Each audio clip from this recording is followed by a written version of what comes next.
নমস্কার বন্ধুরা, রুনিয়ের মম কিচেনে আপনাদের স্বাগত। কেমন আছেন সবাই? আজ আমি আপনাদের সঙ্গে শেয়ার করব সর্ষে পোস্ত দিয়ে রুই মাছের ঝালের রেসিপি। খুব সহজেই এই রেসিপিটা তৈরি হয়ে যায় এবং খেতে হয় কিন্তু ততটাই সুন্দর। গরম গরম ভাতের সঙ্গে খেতে লাগে অসাধারণ। তো চলুন দেরি না করে শুরু করা যাক আজকের এই রেসিপি। এই রেসিপিটা বানানোর জন্যে এখানে আমি নিয়েছি 3 পিস মতো রুই মাছ। নুন হলুদ মাখিয়ে আগে থেকে রেখে দিয়েছিলাম। একটি মাঝারি মাপের টমেটো কুচি নিয়েছি একটা মাঝারি মাপের পেঁয়াজ কুচি, দুটো কাঁচা লঙ্কা, সামান্য একটু ধনেপাতা, আর নিয়েছি 2 টেবিল চামচ সর্ষে ও 1 টেবিল চামচ পোস্ত। প্রথমে সর্ষে এবং পোস্তটাকে বেটে নেব, তাই একটি মিক্সি জারে দিয়ে দিলাম 2 টেবিল চামচ সর্ষে ও 1 টেবিল চামচ পোস্ত। এরপর এতে দিয়ে দিলাম একটা কাঁচা লঙ্কা, ঝালটা আপনারা আপনাদের প্রয়োজন মতো দেবেন, আর সামান্য একটু নুন। প্রথমেই জল অ্যাড করবেন না, প্রথমে একবার মিক্সিতে শুকনো ঘুরিয়ে নিয়ে একটু একটু করে জল অ্যাড করে এইভাবে একটা স্মুথ পেস্ট তৈরি করে নিতে হবে। এরপর মাছগুলি ভাজার জন্যে একটি প্যানে দিয়ে দিলাম পরিমাণ মতো তেল। তেলটা যখন খুব ভালো করে গরম হয়ে যাবে তখনই একটা একটা করে মাছ ওই তেলের ভেতরে দিয়ে দেব।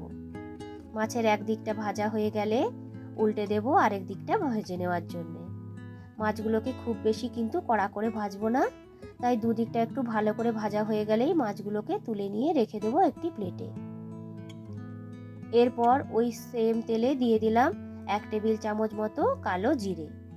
কালো জিরে থেকে যখন একটু ভাজা ভাজা গন্ধ বের হবে তখন এতে দিয়ে দেব আগে থেকে কেটে রাখা পেঁয়াজ।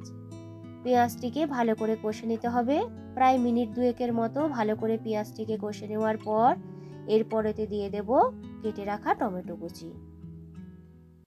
দিয়ে দিলাম সামান্য একটু নুন। ভালো করে সমস্ত কিছুকে মিক্সড করে নিয়ে আবারও কষে নেব মিনিট খানেকের মতো। যখন দেখবেন যে টমেটোটা একটু বেশ গলে গলে এসেছে তখন এতে দিয়ে দিলাম 1 টেবিল চামচ মতো হলুদ ও হাফ টেবিল চামচ মতো লঙ্কার গুঁড়ো। সমস্ত কিছু দিয়ে ভালো করে আরো একটু কষে নেব।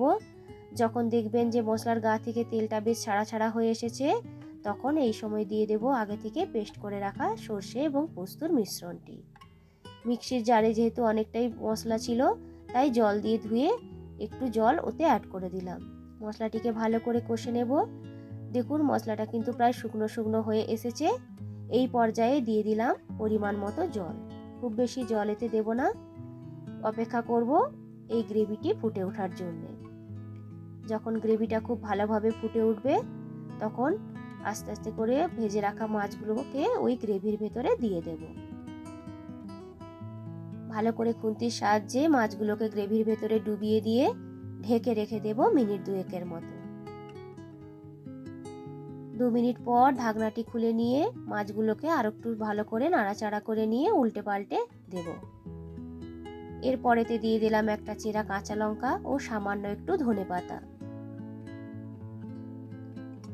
ভালো করে মিক্সড করে নেওয়ার পর ওপর থেকে দিয়ে দেব 1 টেবিল চামচ মতো সরষের তেল।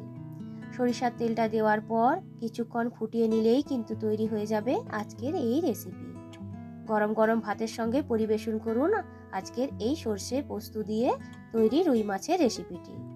তো বন্ধুরা, আজকের আমার এই রেসিপিটা যদি আপনাদের ভালো লেগে থাকে একবার কিন্তু বানিয়ে নেবেন ও কেমন হয়েছিল আমাকে কমেন্ট করে জানাবেন। এরকম নিত্য নতুন রেসিপি দেখতে চাইলে আমার চ্যানেলটিকে সাবস্ক্রাইব করবেন, লাইক কমেন্ট ও বন্ধুদের সঙ্গে শেয়ার করতে কিন্তু ভুলবেন না। দেখুন কতটা সুন্দর হয়েছে দেখতে, আর খেতে হয় কিন্তু ততটাই ভালো। আবারও হাজির হব নতুন কোনো দিন নতুন কোনো রেসিপি নিয়ে। ভালো থাকবেন, সুস্থ থাকবেন সবাই। আজকের মতো টাটা।